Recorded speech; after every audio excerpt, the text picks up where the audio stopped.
In the middle of this week's parasha of Lech Lecha, we're told the story of a battle which took place between four powerful eastern kingdoms and five cities within the Jordan Valley. The four eastern kings were Amraphel and Aryoch and Kedar Laomer and Tidal, and they fought against the five cities of Stom and Amorad, Matz, Foyim, and Bela, which was also known as Tzor. Those kingdoms defeated the rebellious cities and took people and possessions of Sodom, where Avram Avinu's nephew Lot lived. Avram mobilized a small force, pursued these kingdoms, and ultimately, miraculously, rescued the people and their property. The Medrash in Breshit Rabbah Membet Aleph tells the story of Rabbi Eliezer, who, while a student of Rabbi Yochanan ben Zakkai, once spoke about the story during a public lecture among Yerushalayim's elite.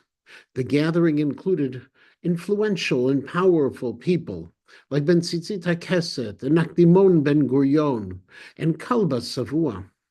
Rabbi Eliezer applied the psukim from Tehillim that say, Cherev patchu risha'im v'darcho kashtam lahapil ani ve'evyon litboach yishrei derech charbam tavo b'libam v'kashtotam teshavarna, that the wicked bend their bows to knock down the poor and the destitute, to slaughter the upright ones. Their sword came into their hearts and their bows were shattered. In his explanation, Rabbi Eliezer identified those Risha'im as the four powerful kingdoms, and the poor and the destitute, the Ani ve'Evyon, is Lot. The upright ones, Yishrei Lev, is Avraham. His interpretation painted the battle as an epic struggle where Avraham Avinu, a man of righteousness, ultimately triumphed over the mighty kingdoms. Interestingly, Rabbi Eliezer's father, a wealthy landowner who had opposed Rabbi Eliezer's devotion to Torah, was also in attendance at this gathering.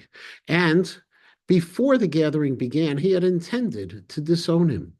However, upon witnessing his son's wisdom and the respect that he commanded, his father changed his mind entirely, deciding instead to leave all of his wealth to Rabbi Eliezer. One might wonder why Rabbi Eliezer chose to speak on this topic at such a prominent event and why his father reacted so positively to his words.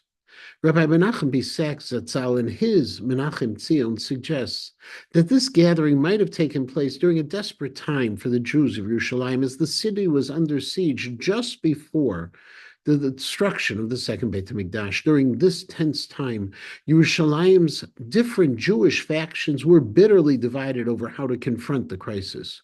And Rabbi Eliezer may have intended his message to inspire unity among the Jewish people at that critical moment. By recalling Avraham Avinu's selflessness, putting aside his differences with Lot to save him, Rabbi Eliezer called on the people of Yerushalayim to do the very same thing. Although Avram and Lot had gone separate ways due to disagreements, Avram risked his life to rescue his estranged nephew at a time of need, calling Lot his brother. Vayishma Avram ki nishba achiv.